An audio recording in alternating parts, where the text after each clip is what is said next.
score បលម៉ែអូខេអញ្ចឹងខ្ញុំមានជារូបភាពដល់ឲ្យកូនអរគ្នាបាទនេះ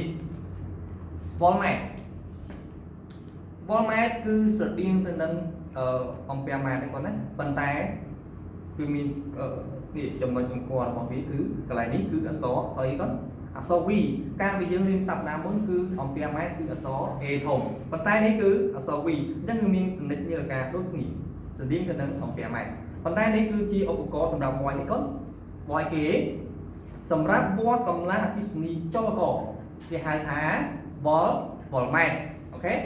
អញ្ចឹងវ៉លម៉ែត្រយើងដឹងហើយយើងបានស្គាល់ជាមួយគ្រូហើយអញ្ចឹងមានដឹងទេតែຂະຫນាតរបស់កម្លាំងអគ្គិសនីចលករឬគេហៅថាតង់សុំមានຂະຫນាតគិតជាអ្វីគាត់បាទនៅក្នុងមេរៀនរបស់យើងបានបង្ហាញហើយបងប្អូនយើងមើលមេរៀនគាត់ក្នុងសៀវភៅរបស់យើងបង្ហាញថាកម្លាំងຂະຫນាតកម្លាំងអគ្គិសនីចលករគឺវ៉លមិនទៅកូននេះគឺលោកគ្រូបានប្រាប់បាញ់គឺអក្សរ V ធំគឺតំណាងឲ្យវ៉លគឺជាຂະຫນាតរបស់កម្លាំងអគ្គិសនីចលករឬហៅថាតង់សុំនេះជាអក្សរខ្មែរហៅថាវ៉លអូខេអញ្ចឹងយើងបានស្គាល់ពីនិយមនៃកម្លាំងអគ្គិសនីចលករស្គាល់ពីឧបករណ៍សម្រាប់វាស់កម្លាំងអគ្គិសនីចលករយើងស្គាល់ពីຂະຫນាតរបស់កម្លាំងអគ្គិសនីចលករទៀតតើមានដឹងទេតើយើងអាចបំបែកຂະຫນាតនេះទៅជាຂະຫນាតដែលតូចជាងគេរបស់ຂະຫນាតរបស់តង់ចំຂະຫນាតរបស់កម្លាំងអគ្គិសនីចលករបានទេអញ្ចឹងមានដឹងទេຂະຫນាតតូចជាងវ៉លនេះគឺប៉ុន្មានគាត់បាទຂະຫນាតតូចជាងវ៉លអញ្ចឹងឧទាហរណ៍ថាលោកគ្រូមាន1វ៉លណាតូចជាងវ៉លគឺមីលីវ៉លពីថាមីលីមិនទៅមីលីស្មើនឹងប៉ុន្មាន1វ៉លស្មើនឹងប៉ុន្មានមីលីវ៉លបងគ្រូឧទាហរណ៍ដែរ1ម៉ែត្រស្មើនឹង1000នេះគាត់មីលីម៉ែត្រតើបានទេអញ្ចឹងពាក្យថាមីលីហ្នឹងគឺមានកម្រិតរបស់វាគឺ1000ដងតើបានទេ1វ៉លស្មើនឹង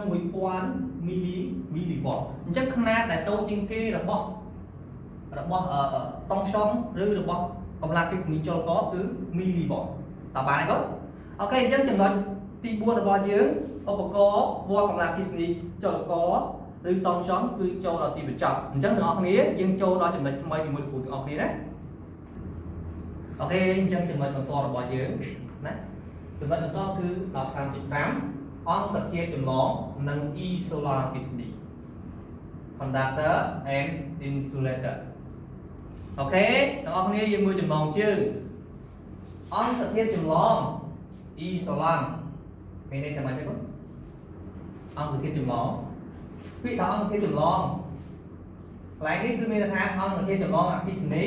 និង isolar អគ្គិសនីគាត់ណាអញ្ចឹងតើអង្គធាតុចម្លងអគ្គិសនីហ្នឹងគឺអង្គធាតុបែបណាទៅហើយអង្គisolar អគ្គិសនីជាអង្គធាតុបែបណាទៅមានដឹងទេហើយបានទេបងអូខេអញ្ចឹងចូលរួមជាមួយគ្រូទាំងអស់គ្នាអង្គធាតុចម្លងអគ្គិសនីគឺជាអង្គធាតុទាំងឡាយណាដែលអាចឲ្យចរន្តអគ្គិសនីឆ្លងកាត់បានយល់បានទេគាត់បន្តមកទៀត isolar អគ្គិសនីគឺជាអ្វីទៅisolar អគ្គិសនីគឺជាអង្គធាតុទាំងឡាយណាដែលមិនអាចឲ្យចរន្តអគ្គិសនីឆ្លងកាត់បានយល់បានទេគាត់អញ្ចឹងទាំងពីរចំណុចនេះគឺមួយអង្គធាតុចម្លងនិង isolar អគ្គិសនីអញ្ចឹងទាំងអស់គ្នាយើងដើម្បីឲ្យយើងយល់ទៅកាន់តែច្បាស់គឺចូលខ្លឹមសារមេរៀនគាត់ណាអញ្ចឹងយើងទាំងអស់គ្នាយើងលើកសៀវភៅវិទ្យាសាស្ត្រឡើងគាត់សៀវភៅវិទ្យាសាស្ត្រទាំងអស់គ្នាយើងបើកទំព័រទី102បាទនៅទី5ហ្នឹងអង្គធាតុចម្លងនិង isolar អគ្គិសនីតើចរន្តអគ្គិសនីអាចឆ្លងកាត់គ្រប់អង្គធាតុទាំងអស់ដែរឬទេឆ្លងកាត់អស់ហើយបងអូខេមុននឹងឆ្លើយសំណួរនេះយើងមើលខាងក្រោមប៉ុណ្ណាអានខាងក្រោមមួយគូទាំងអស់នេះសិនដើម្បីឲ្យដឹងការពិតណាដើម្បីដឹងការពិតអង្គធាតុចម្លងអគ្គិសនីឬ isolar អគ្គិសនីយើងធ្វើពិសោធន៍ដោយយកអង្គធាតុទាំងនោះធ្វើជាកង់តាក់មួយម្ដងបើអំពូលឆេះភ្លៅវាជាអង្គធាតុចម្លងចរន្តអគ្គិសនីហើយបើអំពូលមិនឆេះភ្លឺវាជា isolar អគ្គិសនី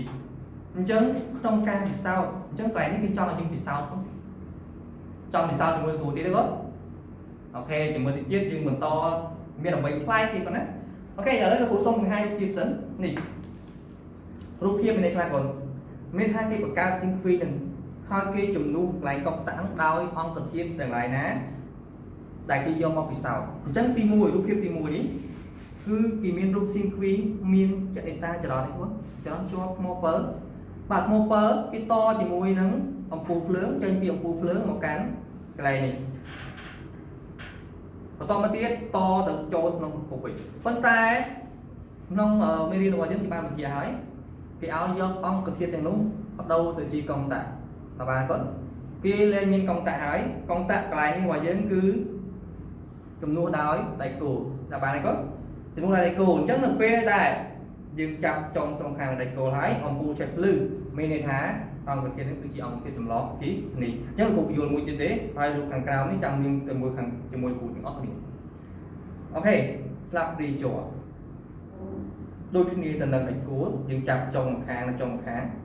ta con mình khơi lưới có chân lại nấy nhà nấy khi nhà lưới có nát lại nấy ọt lưới tê chân này tham vi mình chỉ ông kia chụp lọt bị tê ok chân đam mê đâm ca phật đi nông xịt hơi để dương ban để dương ban là mạnh mấy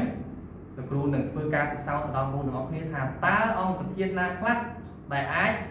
chụp lọt cái gì mà chân nó cố đừng lướt vô ông thực hiện trang làm muối được nông xịt hơi vào dưới vào còn hai vào tại ngọc niệm chân lúc ông kia tìm muối cái có đại cố là bị chó chứa bần đầu mà đáy các con bớt nâng rồi đặt một chấm cho từ mùi của các ông hiện tập ok ok ní cứ chia được bài cả sau chấm đập bay ban ca sau đập bay trong nâng tham sau nhưng chẳng ná nhưng thời nhiên trong bài ca sau cái này trong bài ca thì sao nó bao được rú bay chay thì muối từ ông thiền chua ông thiền cầm mó mà Disney bài này cứ là do cả cái là Disney con này Isola Disney ông ở thiền thì mùi tốt đại cô tí pí là pí chó tí bấy chữ tí buôn bần đầu vào đáy tí pram ta còn bớt tí pram muối cột đặc chân cái này đi được ru nâng thì sao thì có được ông ấy thôi xong ra cái lại những lòng Disney nơi p là ông phu chép lưới chết ông ấy thay có nhưng phương càng thích từ lứa cả lòng mình đừng là bạn có tập chất những cặp ram càng sao mình cùng ngọc nhé